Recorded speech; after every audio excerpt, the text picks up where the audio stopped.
Phone दो मुझे अपना। नहीं दे रही यार, मैं फोन दो मुझे। मैसेज कर रही हूँ ना, नहीं दे रही मैं। रुक जाओ ना भाई, एक मैसेज तो करने दो। अगर मैं ये फोन ही छीनती ना तो तुम जहन भाई को मैसेज कर करके ना भगा देती। 17 मैसेज, वो भी 1 मिनट में। कितना तजुर्बा है ना तुम्हें मोबाइल छीनने का। जाओ अपना करियर बना लो इसमें। कौन ख्वाब देखते इतनी चिपकू बीवी के। तो देखो ना, आज मंगनी वाला दिन है और वो मुझे रिप्लाई नहीं कर रहा। आगे क्या होगा? हाँ तो बंदा बाथरूम में भी हो सकता है ना। 1 घंटे से वॉशरूम में? अच्छा चलो ठीक है, वॉशरूम में अगर होगा भी तो क्या वो मुझे एक मैसेज नहीं कर सकता, आई एम इन वॉशरूम? शाम को आ रहे हैं ना वो, मंगनी है तुम्हारी, डर किस बात का है? मैंने ना एक ड्रामा देखा था, एंड शादी के वक्त पे ना लड़का रिप्लाई नहीं कर रहा था और फिर भाग गया। तो जैन भाई मैसेज का रिप्लाई इसलिए नहीं कर रहे क्योंकि शाम को उनको भागना है? नहीं, हाँ लेकिन मेरी किस्मत ऐसी है ना कि 100 में से अगर 1% भी चांस हुआ ना तो वो 1% मैं ही निकलूंगी। देखो मेरी प्यारी बहन, मुझे पता है कि तुम नॉर्मली ना इतनी भी पागल नहीं हो। ऐसे वक्तों में ना लड़कियां डर जाती हैं, घबरा जाती हैं, लेकिन इसका मतलब ये बिल्कुल नहीं है कि वो अपने होने वाले शौहर को 1 मिनट में 17 मैसेज करे। पता है 99% लड़के ना इन हरकतों से भाग जाते हैं। आई अकल में बात। तो बिजी है तो ऑनलाइन क्यों है ये बताओ मुझे। तुम ना तैयारी करो अपनी, और रात तक ना ये फोन मेरे पास है। ज्यादा मसला किया ना तो अम्मी को जाके ऐसी शिकायत लगाऊंगी कि तुम अपने मंगेतर से बात करी हो, और फिर वो 3.5 घंटे जो तुम्हारा दिमाग खाएंगे ना अपने पुराने किस्से सुना के, मुझे मत बोलना आके। अच्छा मोबाइल तो देके जाओ मुझे। नहीं दे रही मैं। हाँ भाई फखरू, क्या एक बात बता, ये लंदन की जो करेंसी है ये कहाँ से चेंज होती है? हाँ अच्छा, सही हो जाएगी? अबे सही रेट दे देगा? हाँ चल ठीक है, बताओ। धोखेबाज, आस्तीन के सांप, नेवले, बिच्छू। हाँ बताते हैं। कहाँ है भाभी? कहाँ है? तू है तू भैया, जिस घर में खाता है वहीं छेद करता है।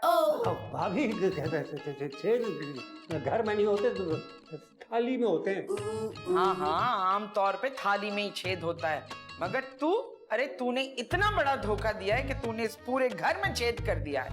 हमने किया क्या भाभी? तू उस फसादन बुढ़ी शबाना के साथ मिला हुआ है। हम क्यों मिलेंगे छोटी भाभी से? भाभी अच्छा नहीं मिला? अच्छा तो बता क्या बातें हो रही थी तेरी उसके साथ मुस्कुरा मुस्कुरा के?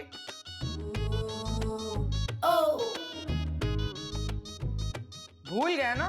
अच्छा छोड़, ये बता कि लंदन के पैसे कहाँ से आए तेरे पास? वो तो छोटी भाभी ने खुले कराने को दिए थे, खुले कराने को। वाह वाह, इतने अरसे के बाद आज पैसे खुले कराने की सोची जा रही है, और वो भी तू करवा के देगा?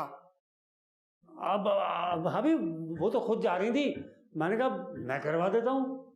भैया मैं सोच भी नहीं सकती थी कि इतने सालों हमारे घर का नमक खाने के बाद तू जाकर उससे मिल जाएगा। भाभी हम किसी से नहीं मिले। ठीक है, अगर नहीं मिला तो ये बता कि क्या साजिश कर रही है मेरे खिलाफ वो? कौन सी साजिश?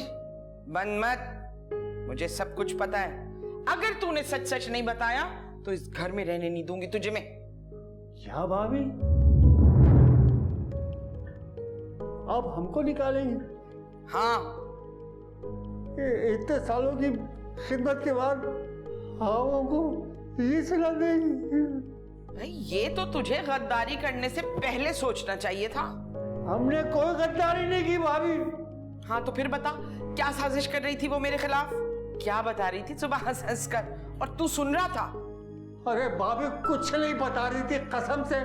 आपको तो हमारी बात पे, हमारी क्या, आपको तो कभी अपने अब्बा की बात पे यकीन ना आया, भाई साहब की बात पे कभी यकीन ना आया। आप बेयकीन खातून है। निकल जा इसी वक्त, इस घर से निकल जा, नहीं तो लाओ मेरा तांबे का हाथी, सर फोड़ दूंगी तेरा मैं। कहां गया मेरा हाथी?